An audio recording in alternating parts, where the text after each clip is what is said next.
thought process and the way we coach and our methodologies now have been shaped on, a decade plus of experience. And that's where your coaching eye and your ability to make decisions becomes really refined, where you get things right more than you get things wrong. And it starts to become even more so. Teaching someone a conceptual framework to operate off of is the hardest thing to do. And I think it's what we do extremely well. Yeah. Because have a framework of critical thinking, it doesn't matter who comes across your board, you've got a solution for every client that comes across your table. The mapping out of what that journey looks like in terms of taking an athlete from amateur to pro, because so many athlete journeys where we've nailed it and it's happened, and we also haven't nailed it and we've learned from it. And it's really hard to speak about that stuff if you haven't been there and done it both successfully, but also you've also been on the other end of this decision as well. It'll be the first time I've presented on some of the developments in PEDs that one, we're re-releasing in the PED module for level 1, but two, the developments of my thought processes and simplifying the application of PEDs, especially for high-level bodybuilders. So like across any class, like not just bodybuilders, just high-level implementation of PEDs and the high-risk athletes, all the way down to moderate to small risk. I think there's some key points to understand what you're going to get the most out of. Keep people within those realms, and it makes the PD side so much easier to understand. Coming to an event like this, and it's the same as when we taught in the past, and it was the same as, you take little snippets of podcasts and stuff, but this is just on a deeper level. You've got 2 days of it, all day. You are in a position where you're absorbing applicable knowledge that's taken years and years and years of time to figure out. And if that was a coach just entering the industry, or if that was an athlete who didn't have an awareness over the stuff in the past, it's a massive push forwards in terms of your ability to be a better bodybuilder and to be a better athlete. The ability to get hands-on, like the amount of stuff that you can identify and therefore have an awareness of and program because of, like I've seen that firsthand even myself. So it's huge. It's huge. And as silly as it sounds, like that's a decade worth of experience that you're going to be absorbing for a very small price and a very small amount of time to actually take it in. So, the CPD that I would have done when I first started coaching, you would literally have to travel all across the world to learn this stuff. And if you can just see that in a 2-day event, it's it's an immense amount of value.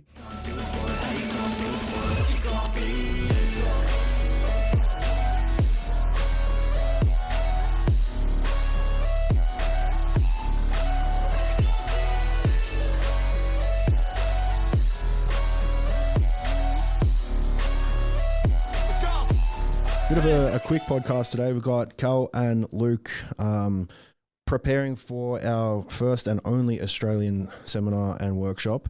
So I thought we'd have a little bit of a discussion and talk about what we've got planned, what we're going to be doing, and why this event is a very unique event for Australia, and what we have planned is not something that's been seen a lot of, if at all, here in Australia. So welcome, boys. Thank you for making the time here, and let's dive straight in.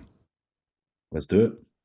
Yeah, I think this event is going to be really cool, just from like the merging of all the brands, right? Like top level prep coaches and business advice from Reese, and just everything across the board that you need to build a business in the coaching industry. So I just think that that's like one of the biggest value adds. It's not just information in one sector. It's literally everything you need to be a well-rounded coach. So,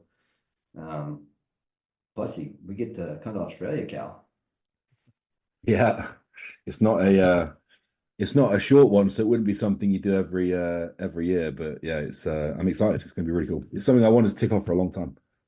How long's the flight for both of you? Too long. That's how long it is. It's like 25 hours in a plane for me. Yeah. Well, that's insane.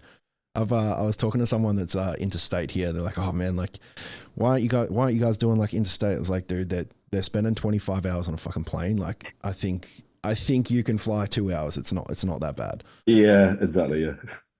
But I think one of the most unique things that, like, at least we haven't really planned out exactly how the weekend's going to run. We've got a bit of a loose idea, but I think that the thing that I'm most excited for is to treat it a little bit more like a workshop than a seminar, and actually get the people that are attending up and about and training and showing some of the stuff in practicality. So do you guys want to roll through exactly what you're planning on taking people through on the practical side? And then we can jump into a little bit more of the theory, exciting, nitty-gritty stuff. Yeah, I'll kick that off. I tend to kind of just kick off the practical side most of the time when Cal and I get together. A lot of this is going to be not only just the basic like understanding of how anatomy crosses into mechanical tension. Like you can just look at an anatomy chart and do that pretty much yourself without me having to explain that.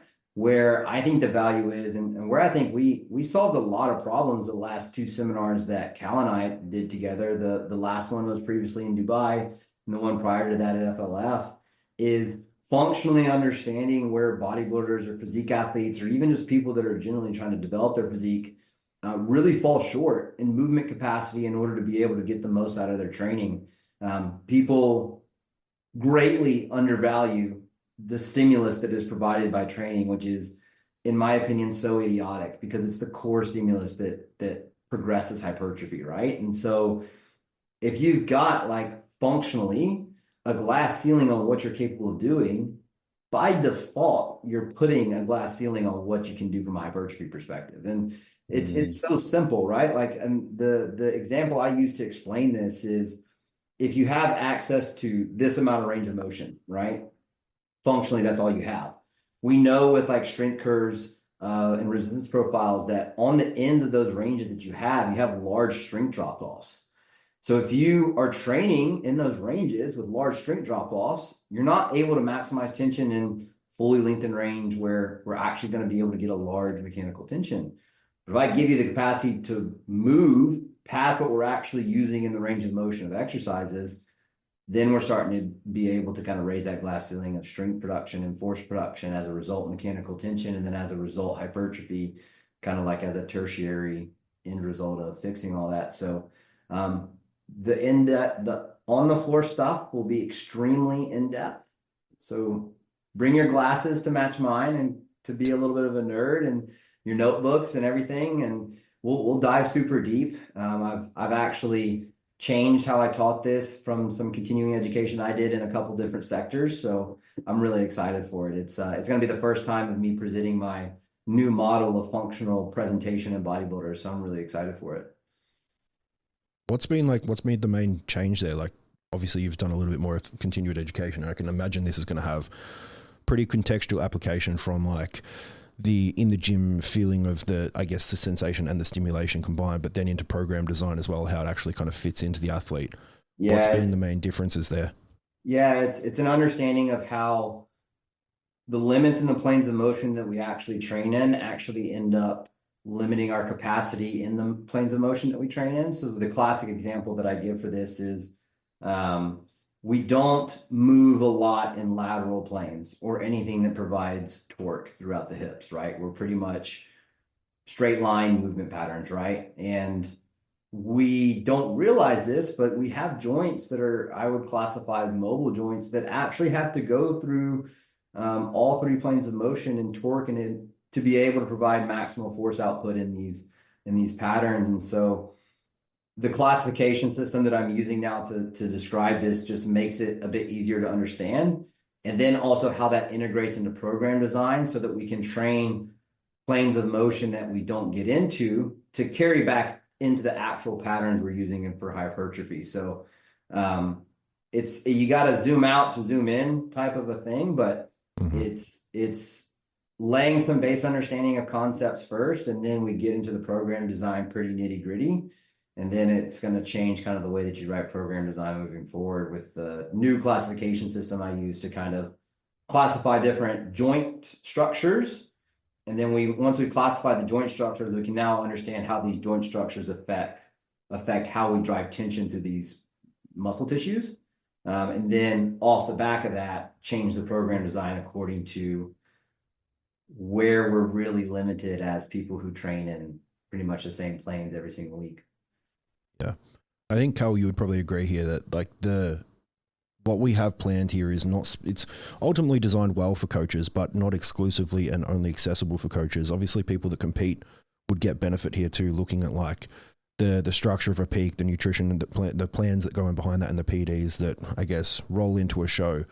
Do you think, like, from a, I guess, course delivery perspective, there's going to be high benefit for people that are just competitors as well? Yeah, 100%. I think I guess it's more of a rarity now to have a competitor that's probably not a coach, as silly as that sounds. But I think guys and girls that are coming in from an athlete's perspective, that level of understanding will only sharpen your toolbox in terms of your own application and awareness over why you're doing things. Or, there's been a couple of times where we've taught in the past, whether it have been in Texas or in Manchester, where you see a light bulb moment within someone where they didn't necessarily know why certain things happened, but they were aware of it, and they just shaped and remodeled what they were doing because of it, because they saw things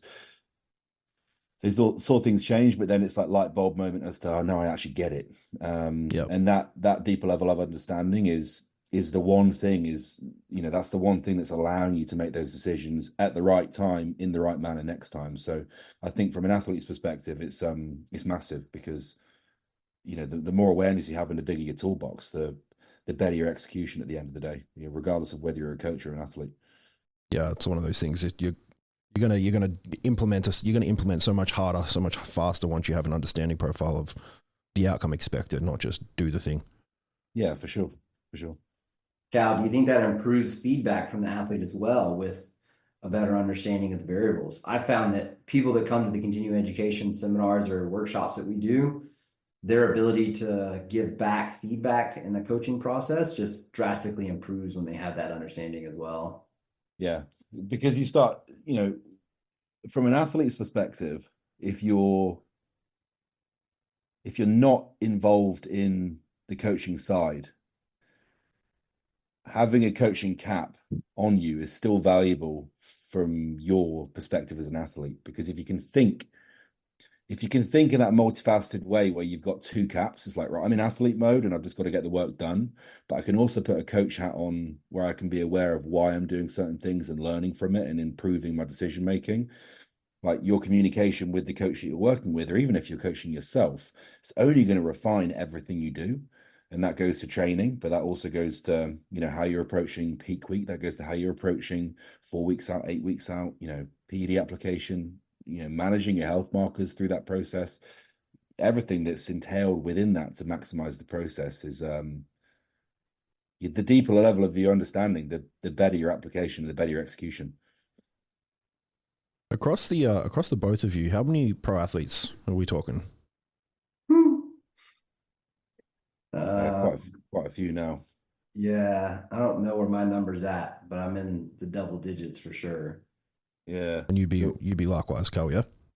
So we've got 75 pros on the team at the moment, and that is 24 pro cards in the last 2 years. Yeah. So will the people who are attending this seminar get a bit of an idea of how those pro cards are created across the board? Like, what's the decision? Like, are we going to be going through the decision-making framework that actually leads into a show that actually yields the best results? Yeah. Like, I think the biggest understanding there is the thought process and the way we coach and our methodologies now have been shaped on, a decade plus of experience. And that's where your coaching eye and your ability to make decisions becomes really refined, where you get things right more than you get things wrong. And it starts to become even more so. But obviously, coming to an event like this, and it's the same as when we taught in the past, and it was the same as, you take little snippets of podcasts and stuff, but this is just on a deeper level. You've got 2 days of it all day. You are in a position where you're absorbing applicable knowledge that's taken years and years and years of time to figure out. And if that was a coach just entering the industry, or if that was an athlete who didn't have an awareness over this stuff in the past, it's a massive push forwards in terms of your ability to be a better bodybuilder and to be a better athlete. And little things like, even my perspective, I remember the first time I came over to Texas with Luke, and I was like a broken man. I was like 315 pounds and I had every injury on the planet. And I remember he did what did you maybe do like it was like a squat pattern. Luke was like, "Dear Lord, like what the hell just happened?" But like even then, the ability to get hands on, like the amount of stuff that you can identify and therefore have an awareness of and program because of, like I've seen that firsthand even myself. So it's huge. It's huge. And as silly as it sounds, like that's a decade worth of experience that you're going to be absorbing for a very small price and a very small amount of time to actually take it in. So, if you the CPD that I would have done when I first started coaching, you would literally have to travel all across the world to learn this stuff. And if you can just see that in a 2-day event, it's it's an immense amount of value. I think for me at least, I've like over the years, I'm similar to you, like been at this for just over a decade, that every seminar I went to over the years, there was always a lot of theory. And you'd walk out of the room like, I know so much, but then you go to put it to clients and go, what the fuck do I do? Yeah. And I think that's where looking over our schedule, having those case studies in there, like going like, okay, cool. Well, when this happens, we do this and then this, having some sort of understanding of like, not just the subjective decision framework that you go through, because as you said, you have an eye for this stuff. It's now second nature. You get more right than you do wrong, but having a repeatable process to go through on that, I think is going to be the biggest difference here that makes this more than just a seminar, more so a workshop that you can go through, you take your notes and apply it straight to clients almost immediately. What's out of all the teaching material for both of you, what are you both most excited to teach? Luke's going to say something about telling someone that they're completely dysfunctional. Yeah, that's honestly, you're not wrong. I was gonna say like it's the teaching and not only giving people critical thinking skills that they're going to be able to use for their clients, but when we start to get into like the live Q&As and the time in between lectures, like that's so valuable for me. One of the reasons I really love doing events with Cal is we just kind of vibe off each other extremely well in a teaching scenario where we honestly solve a lot of problems that we've had coming into the event, just doing and working on it together and getting a fresh eye, right? Like I've worked with some of your clients on some movement stuff when we've been together. We've talked about some strategies with prepping.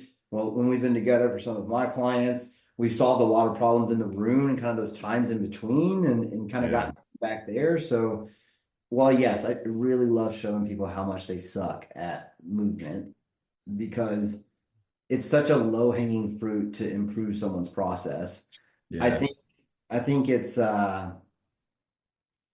teaching someone a conceptual framework to operate off of is the hardest thing to do. And I think it's what we do extremely well. Yeah. Because if you have a framework of critical thinking, it doesn't matter who comes across your board, you've got a solution for every client that comes across your table. Definitely. What about for you, Carl? So the two bits that get me going are the mapping out of what that journey looks like in terms of taking an athlete from amateur to pro, because I've had so much experience over the last handful, particularly the last handful of years, but at the forefront of that, particularly within the NPC and now in the IFPB, on so many athlete journeys where we've nailed it and it's happened, and we also haven't nailed it and we've learned from it. And it's really hard to speak about that stuff if you haven't been there and done it both successfully, but also you've also been on the other end of this decision as well. And I think that's a massive one. Like I really enjoy presenting that just because it's something I'm super passionate about. But it's just cool to speak about that experience and be able to deliver it in an applicable manner. And then the peaking side, obviously it's show season, up and coming now. That's something that I'm really into. I just love talking about the smaller manipulations around the number one area of prep that people probably fuck up the most, and their viewpoint and understanding of what it is remodeled and reshaped pretty quickly when we present that. And like the reason why I find that so cool is because I've also been on the receiving end of that in the past where I've learned these things and then applied them and seen an outcome and seen a result, and I'm like, geez, like I'm seeing this first. I'm seeing this in front of my own eyes with my clients now. I'm seeing that win rate and success rate start to click, and there's nothing cooler than seeing that happen. Because I've been there and I've been in there in the past, and none of this would have happened if those boxes weren't ticked. Yeah, I think it's going to be quite an interesting experience for some people in the room, because looking at the ticket sales at the moment, we've got quite a few people that are coaches but also compete as well, of which I'm pretty sure there's a couple that will have competed the day prior. So it'll be interesting to go through, hey, this is like what an ideal peak looks like. These are some of the things that potentially are the variables that should be considered. It'll be a fun game to play when we look around the room just to see whose face has dropped. Oh, fuck, maybe I did that wrong. Yeah. Who's still got aldosterone circulating in their blood? Probably depends how many. We'll be able to tell pretty quick if they're running off the toilet pretty regularly. What's really funny is, Cal, if you tell the Texanadrol story the day after that show and someone showed up on stage flat.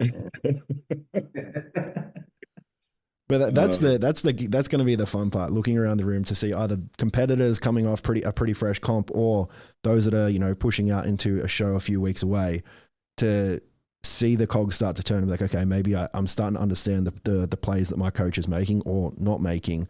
I think that's going to be the very interesting part of this, to see it click. And I think that from a workshop perspective, to actually see the people that attend any workshop, see the information and go, oh, now I can actually draw some sort of personal relationship to that. It's always the most rewarding part for me. Even the post-show phase as well. Like, if you've got clients that are stepping on stage right now, like, how do we approach that next 4 to 8 weeks to maximize that? And there's no better time to listen to it than if you're just getting off stage as well. Absolutely. I'll ask the question, because I'll assume that, like, whenever you guys do question and answer boxes on your Instagram, the number one thing that is most often mentioned would be performance enhancing drugs. And because at least the culture here in Australia is, a lot of people use that as the Hail Mary to fix all their problems when they train like shit and eat like shit. Are we going to be going through optimizing a stack design over the weekend? Absolutely. Definitely. Yeah, we've both presented on this in past events, and I've kind of, even this will be funny because it'll be the first time I've presented on some of the developments in PEDs that, one, we're re-releasing in the PED module for level 1, but 2, the developments of my thought processes in simplifying the application of PEDs, especially for high level bodybuilders. So like across any class, like not just bodybuilders, just high level implementation of PEDs and the high risk athletes, all the way down to moderate to small risk. I think there's some key points to understand what you're going to get the most out of. Keep people within those realms, and it makes the PD side so much easier to understand. And with kind of the new way that I format discussing that, it classifies every athlete into a level. Those levels give you guidelines into which you can operate within and not operate within, and then it makes decision making very clear from there. Yeah, I think there's like I said, a lot of especially the culture here is, a lot of people try and fix problems with PEDs one, but probably even more so poor PED stack design. And having some education come here to Australia that is a little bit more readily available, a little bit more practical, and actually going through some examples. It's not something that's been done, at least to my knowledge. There's definitely some information out there that, okay, cool, safer stack design is ideal. But I don't think there's ever been a situation where we've had 2 people like yourselves in the room where we can actually go through some examples. Hey, like, maybe when we consider this, what's the ancillary benefits or problems that maybe come from these implications? So I think there'll be a lot of questions around that, and a lot of information to be taken from it, which is really exciting. I think one of the most important things to understand there is viewing the PED side from, we're not just here to talk you through a safe model. We're here to talk you how to win. But how to win in a manner that has that at the forefront of your decision making, alongside stepping up on stage and winning. Because, like, one commonality that myself and Luke will have is we're working with athletes And when you look at that risk to reward continuum, they're probably more so shifted on the side of reward because they want to do anything in their power to win. Yep. But then our ethical and, coaching responsibility is to do that in a manner that's informed to allow it to be the most efficient way to get there. And I think the difference that we have is the proof in the pudding is very clear because we've done it so many times, and we're doing it in a manner where both things are being carried the whole way, if that makes sense. It's not just here's a safe model, you're probably going to come second call out. It's here's how to win, and here's how to do it in an educated way. Yeah, but that's an ethos that comes across that's across the board. That's not just PED related, because it's everything, at the end of the day, like, if you have to pull your calories down stupid low and do all the cardio to win, like, you're going to do so. It may not be the most health conscious way to get the outcome, but like, the sport isn't health conscious by default. Man, oh my God, you don't want to put me on a soapbox there. I had Save it for April. Some of my most valuable wins as a coach have been the clients I've had to ask to do the most. Yeah. Because the payoff is so much sweeter, right? And so it gives them a newfound, like, and we both really resonate with this. Like, even Cal, you have the tattoo on your hand, right? Hard work pays off. It's like, man, sometimes you just got to sack up and do it. Yeah.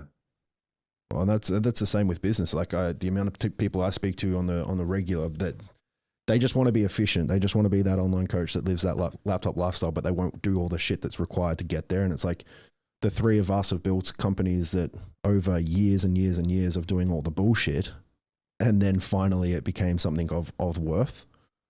Well, and so, oh my gosh. Okay.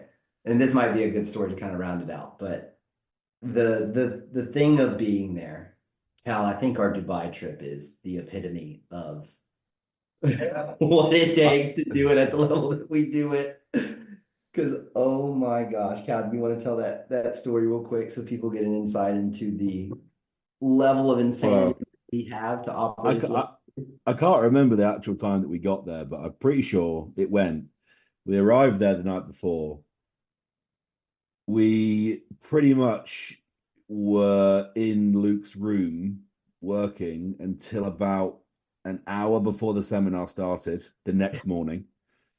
I think we got like 45 minutes sleep, went and taught the first day, and then did the exact same thing on the second day through into day 2.